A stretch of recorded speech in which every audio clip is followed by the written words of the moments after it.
Good day sa ating lahat. Dito na naman tayo sa ating channel na Mercado Official po.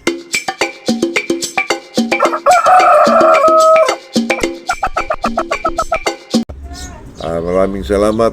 Hindi natin kalimutan yung magpasalamat na umabot tayo ng mahigit malapit ng 5,000 mga kaibigan.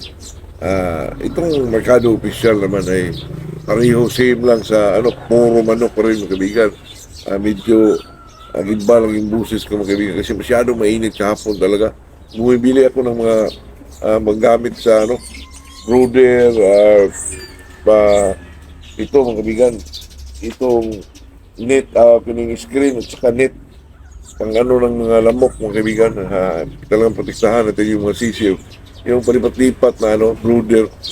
May ako dyan area na medyo mataas yung bubong para maganda ang mga kaibigan sa hangin po, hindi mainit, kaya doon natin ilagay kasi nagpili ako dito, masyadong mainit talaga mga kaibigan, kaya doon sa medyo parkingan ko ng sasakyan, labas ko yung kotse ko, doon ko ilagay yung sa brooder kasi maganda ang kondisyon ng hangin doon mga kaibigan, mataas yung bubong po.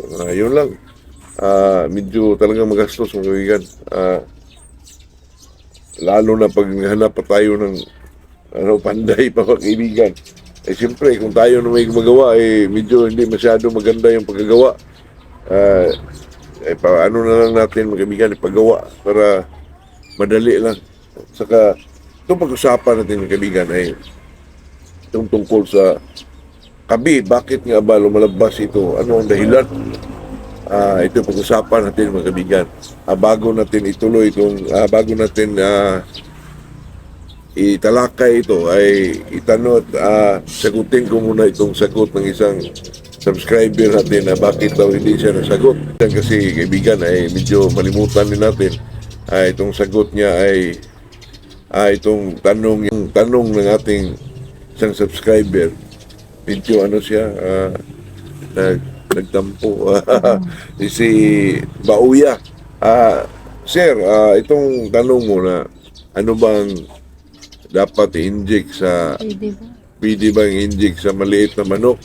Di mo na sabi, sir, anong ilang months o pag ako po, sir, ay 3 months old, hindi ko pa yan i-injectan po.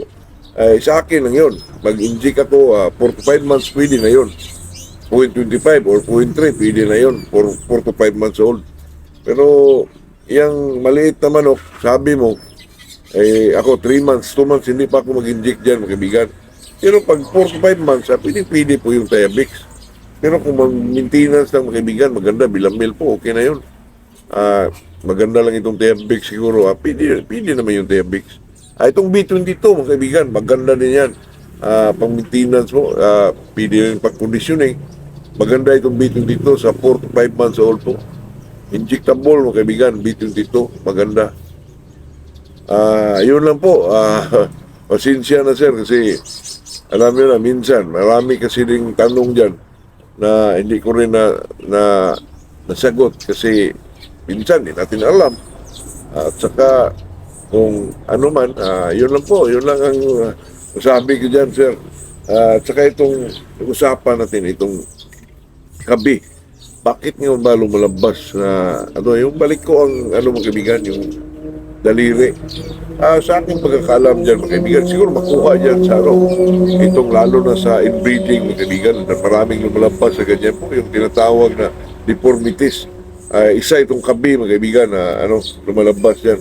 At saka itong lahi nila, bloodline nila na makuha sa mga parents, talagang may ganun kaibigan kasi na-experience ko yan dati mga kaibigan na nag-breed ako. Ang inahin, kabi ang inahin. At saka yung broodcock, medyo may kabi din pero hindi masyado po. Parang nag-turn lang ng konti mga kaibigan pero mga anak, daming kabi. Kaya makuha dyan pero genes siguro. At saka itong isa din mga kaibigan, kahit walang kabi dyan sa kulang sa init po. Hindi pa natapos yung process ng katulad ng incubator mga kaibigan. Na pagpisa, kinuha mo kaagad. Hindi mo pa pinatagal lang katulad sa mga inahin, mga kaibigan, kung maglimlim yan. Napisa, kunin mo kaagad. Ako, may tendency yan, mga kaibigan, na magkabi yung manok mo. Magkabi yung sisiw mo kasi kulang pa siguro sa init, hindi pa masyado na-develop yung mga ano nila, itong mga daliri, hindi pa masyado kasi kulang pa sa init, mga kaibigan, baka ganon. Kasi ilang bisis ko na yan na experience, mga kaibigan, na magpisa sa inahin, kinuha ko kaagad kasi nilagay ko sa brooder. Yung brooder naman, may init yun, pero iba yung sa inahin, mga kaibigan. At saka, yung brooder na tinatawag, mga kaibigan, yung karton lang, may ilaw na at saka, sa incubator. Papisa dyan, kinuha mo kaagad, lugay mo sa brooder, baka nakulangan sa init, mga kaibigan, o nasubrahan ba sa init, maraming factor yun, mga kaibigan, kaya nagkabi. Kasi tanong ito ni sino ba yung nagtanong ito kalimutan ko, mga kaibigan. Basta may nagtanong dyan, nakabi. Subscriber na natin, ano ba daw ang dahilan? Yan po, nakulangan sa init. Yung iba naman, through other genes, mga kaibigan, namana talaga. At saka itong inbreeding po, yan, talagang ganun. At saka, number one dyan, yung walang mga diferensya tapos magkabi, kulang siguro yan sa init, mga kaibigan. Medyo kinuha na natin, nilagay natin sa kaya ilang beses ko yun nakita, mga kaibigan, na medyo baliko pa. Pero pag nilagay na sa brooder, minsan may maayos po. Talagang umayos lang ng kusa. At saka yung iba, hindi na nagapan, talagang kabi na talaga paglaki.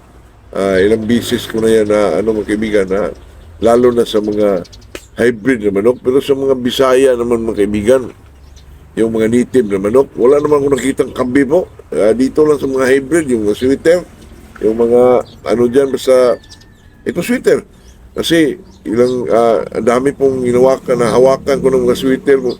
Talaga may mga lumalabas na kambi, pero sa mga Bisaya, mga kaibigan, mistisuhin na manok. Bihira lang po lumalabas yung mga kambi po. Totoo yan. Kahit sino pa ang tayo, mga sabungero, ay alam naman natin yun sa mga medyo hindi hybrid na manok, yung hindi ba mga Texas, hindi natin nakitaan yung kambi, mga kaibigan. Sa akin, ngayon lang